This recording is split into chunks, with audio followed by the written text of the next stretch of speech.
Fala pessoal, tudo bem? Eu sou o Márcio Stop e sejam bem-vindos ao Clássicos e Lasanhas. Hoje é dia de lista 5 e eu vou fazer uma lista um pouco diferente, tá? Assim, tô acostumado aqui, né, a fazer as listas falando sobre carros, né, com modelos específicos de carros e colocando os números, os dados desses carros.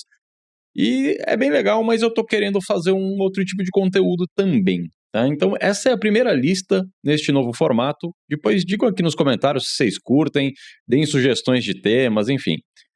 Hoje eu vou falar sobre funcionalidades de carros da década de 70 que não existem mais. Algumas vieram antes, tal, mas enfim, a maioria foi popularizada na década de 70. São coisas que, infelizmente, a gente não vê mais nos carros, por algumas coisas, e felizmente outras a gente também não vê, certo? Então, assim, antes de mais nada, lembra de dar o like, compartilhar com os amigos, segue o canal, ativa as notificações, isso é importantíssimo pra gente. Toda vez que você dá um like, o YouTube recomenda o vídeo para outras pessoas e com isso a gente consegue aí crescer o canal. Legal? Então, hoje, assim, nós vamos falar basicamente, 70 e 80, era outro mundo, né? Era um mundo completamente diferente, a tecnologia era outra e os carros sempre refletiram a tecnologia da época. Em geral, os carros dos anos 70, principalmente, eram mais mecânicos, né? Eram carros mais raízes, tinham soluções que eram geniais pela simplicidade, muitas vezes, né? E até um pouco excêntrica, vamos dizer assim, para os padrões de hoje. Mas todas essas funcionalidades tinham alguma história, né? E é uma história que eu quero resgatar nessas novas listas que eu vou fazer. Então segura a emoção aí, que hoje o lista 5 vai te levar para as décadas de 70 e 80 com relação a algumas funcionalidades de carro. A primeira é todo mundo que era criança nessas épocas, principalmente, que andou em carro duas portas, em vários modelos de carros duas portas, já usaram com toda certeza. E eu estou falando dos vidros basculantes. Quem aí lembra do vidro basculante? Né? Na verdade, assim, o vidro eu vou até colocar aqui alguns exemplos para vocês, olha só. Aqui eu trouxe exemplos de um Monza, duas portas, andei muito no banco de trás de Monza, e aqui de um Fusca, já com o basculante moderno, né? O basculante basicamente eram os vidros laterais traseiros, eles tinham aqui, eu até coloquei aqui, ó, eles tinham, né, uns botões, né, enfim, umas alavancas, né, onde você conseguia fazer o vidro abrir, né? E assim, não era nenhuma entrada de ar, né? Era uma saída de ar. Era para fazer a circulação interna do ar. Então, ao invés de você abrir. Pensa comigo. Você abre os vidros e não tem para onde sair, o ar só vai entrando, ele fica aquela bagunça, teoricamente, né, de ar dentro do carro. Quando você tem os vidros basculantes, o ar entra e o ar quente sai. Ele vai circulando o ar, né? Então vai entrando o ar e vai saindo o ar, vai entrando e vai saindo. E era uma estratégia excepcional, assim, uma coisa vamos dizer assim, aquelas soluções, né, incríveis. E assim, pensa comigo, nos anos 70, e mesmo nos anos 80, o ar-condicionado não era comum, né, era para poucos, assim, poucos carros vinham com ar-condicionado. Se você pensar em Galaxy e Landau, que eram os carros mais luxuosos da década de 60 e 70, ali, final de 60 e década de 70, não tinha ar-condicionado, era um opcional e era um opcional caro, né, então tinha pouco. E aí, num país quente como o Brasil, a gente fazia de tudo aí para ter uma ventilação melhor aí, principalmente nos dias quentes, não é? E a solução permitia a circulação aí para aliviar o calor. Uma solução simples e engenhosa, muito funcional, né, que eu não sei se existiu em outros países, se outros carros também tinham essa solução em outros países. Não sei não. E obviamente elas sumiram por causa da evolução da tecnologia, né? Então a popularização e o barateamento entre aspas, né, do ar-condicionado, o avanço dos sistemas de ventilação forçada, né, o famoso ventilador, tal, e a necessidade de um vidro que abria na parte de trás acabou deixando de ser super útil. Além disso, também, hoje em dia já é muito raro você ver carros duas portas, né? Então, a busca por carros quatro portas acabou aí aposentando essa funcionalidade que foi característica de uma época, né? Então, assim, se você vê um vidro basculante hoje, certeza você está olhando um carro clássico, ou um carro antigo, ou um carro velho, depende para quem você pergunta. A próxima funcionalidade é muito legal também, e assim, até hoje eu uso no meu carro, tá? Mas eu estou falando do afogador, né? Um clássico da interação. Isso é assim, quando eu falo de carro raiz, né? É o clássico da interação do motorista e da máquina, vamos dizer assim, né? E fora que era um ritual matinal para muita gente, né? Para quem não sabe, vou até colocar aqui o afogador. É essa alavanca aqui, eu vou colocar, tem mais uma foto aqui. Esse aqui é o interior de um Gol, né, até 1988, se eu não me engano, ele saiu com esse interior, tá? E esse aqui é o interior de um Opala, esse já é a década de 80, 90. Esse aqui acho que é 90 já, 89. Que o do Opala fica aqui, o afogador, e do Gol fica aqui deste lado, né? E assim, para quem não conhece, para quem não sabe, né, a gente você tinha todo um ritual de manhã para ligar o carro. Entrava no carro, puxava o afogador para afogar o motor, né, ou seja, era para enriquecer a mistura ar-combustível. Aí era essencial na partida aí de carros com carburador, principalmente naqueles dias frio ou se o carro ficasse um tempo parado. Assim, eu uso esse processo no meu Opala até hoje, né? Entra no carro, puxa o afogador, dá a partida, o motor vai pegar ali meio engasgado, tal, de repente a rotação vai lá para cima, né, e você deixa lá um tempo, aí você vê que o carro vai esquentando, você começa a abaixar um pouquinho o afogador, vai abaixando, conforme o motor esquenta, até a hora que você baixa o afogador inteirinho. Era tipo uma dança, né? A sintonia aí entre o motorista e o carro, né? E se você puxasse demais o afogador, dependendo de como tivesse, o carro morria afogado, e aí você tinha que esperar para conseguir ligar ele de novo. Se você puxasse de menos, o carro não pegava. É, existe um feeling, né? Tinha ali a prática do uso do afogador, né? Coisa que infelizmente hoje não existe, a maioria das pessoas não sabe nem usar um afogador, né? E a razão para o desaparecimento do afogador é óbvio, né? A chegada da injeção eletrônica, e com a injeção, tudo isso, todo esse processo, essa misturar combustível, o carro, partida no carro frio, enfim, tudo hoje é eletrônico e automático e controlado por sensores e coisas do gênero, né? O carro hoje, né, liga de primeira, sem engasgo, sem precisar de nenhuma intervenção do motorista. Normalmente hoje você vai lá e aperta um botão, tá? Mas faz parte da experiência de dirigir um carro antigo, você usar o afogador.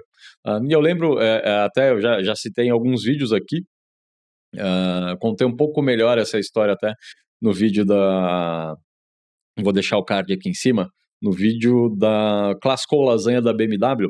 Meu pai tinha um Monza Turbo com uma Weber 40 italiana, e obviamente a Weber não tinha suporte, não tinha o sistema de afogador, né? Então assim, e o carro era álcool, a Weber tinha o banho, tudo, enfim, né? O carro era álcool, e aí de manhã cedo era aquela briga, né? Porque você ligava, dava o contato, esperava um pouquinho, era bomba elétrica de combustível, esperava um pouquinho, dava ali três bombadas, virava a chave, não pegava, dava mais três bombadas, virava a chave, até a hora que pegava. A hora que pegasse, você tinha que pisar no acelerador ali, manter nos 2.500 RPM ali um pouquinho, aí você ia tirando o pé, abaixando, mas tinha que ficar segurando ali 2, 3 minutos, às vezes até mais, dependendo do dia, no pé, sem afogador, sem nada.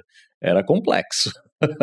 Eu lembro que às vezes minha mãe, eu era moleque, tinha 12, 13 anos, minha mãe, tipo, vai lá esquentar o carro que a gente vai sair daqui a pouco.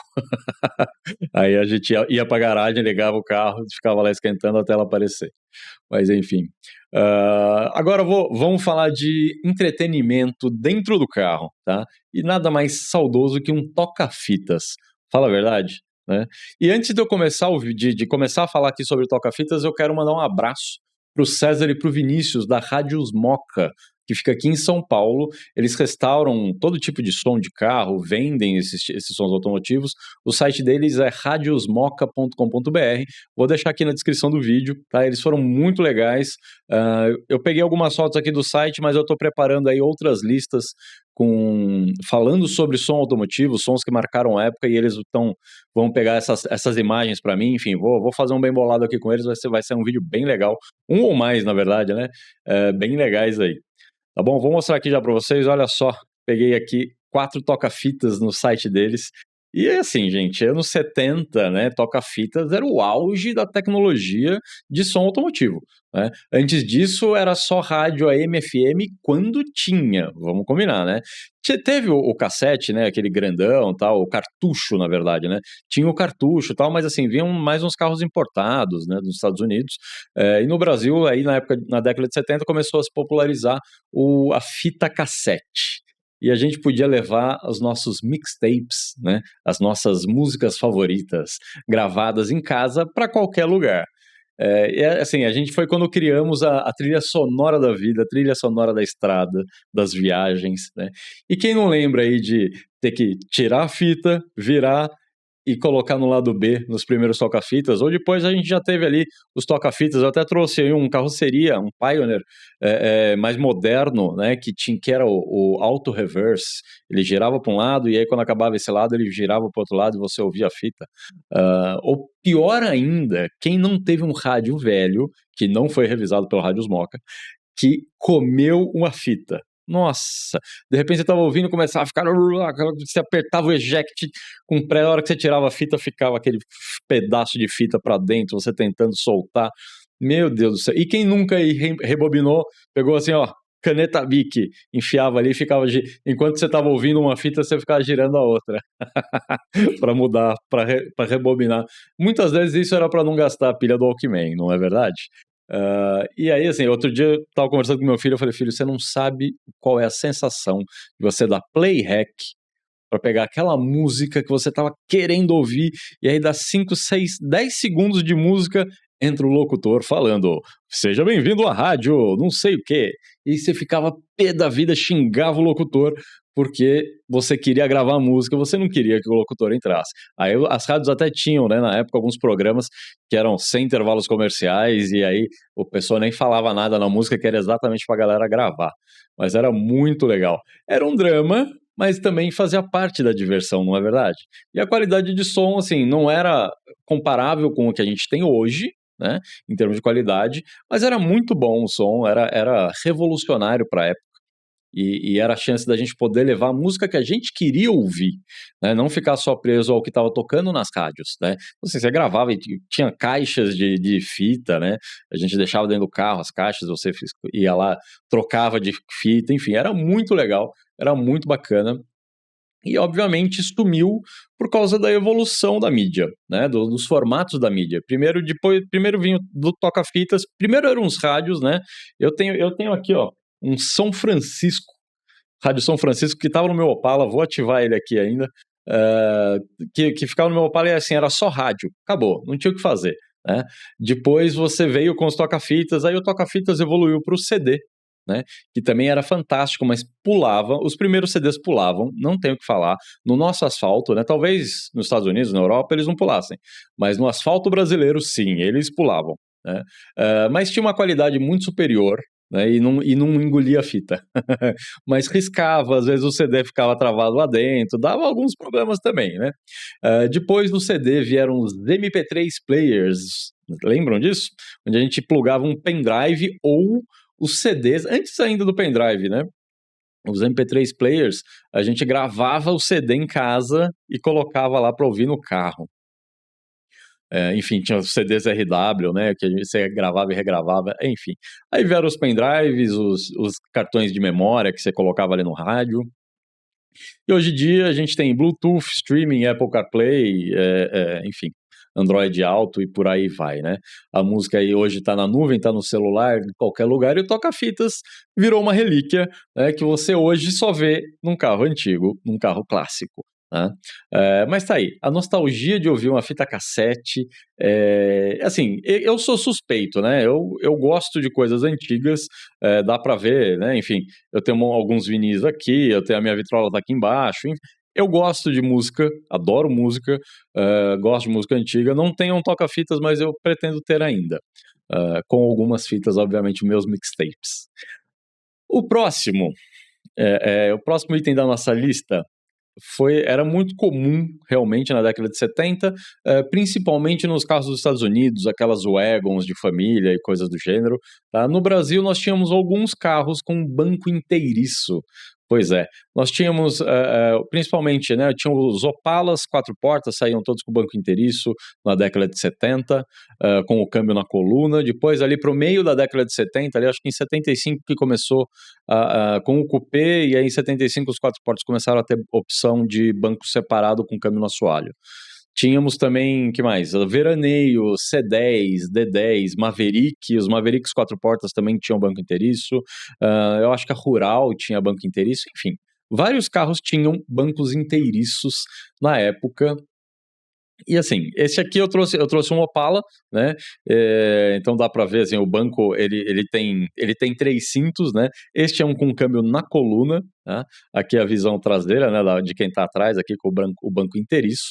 E vamos dizer assim que é, o banco dianteiro ocupava, né, a largura inteira do carro, não tinha divisão entre motorista e passageiro, e aí tecnicamente você podia acomodar 3 pessoas. Os carros eram licenciados para 6 passageiros, tanto que tinham 3 cintos na frente, 3 cintos apenas abdominais, obviamente, tá? Então você tinha carros de 5 e de 6 lugares. O Landau, o Galaxy também, enfim, esses carros também tinham o banco dianteiro inteiriço. Tá? E assim, além da capacidade de levar um passageiro extra, né, tinha todo um charme ali, algo que remetia a esses carros americanos clássicos. E, obviamente, era o apelido de Banco do Amor, né, pelos casais era apelidado de Banco do Amor, onde a proximidade era garantida. Você andava ali juntinho, pertinho, só que ao mesmo tempo segurança e conforto não era aquela coisa, né?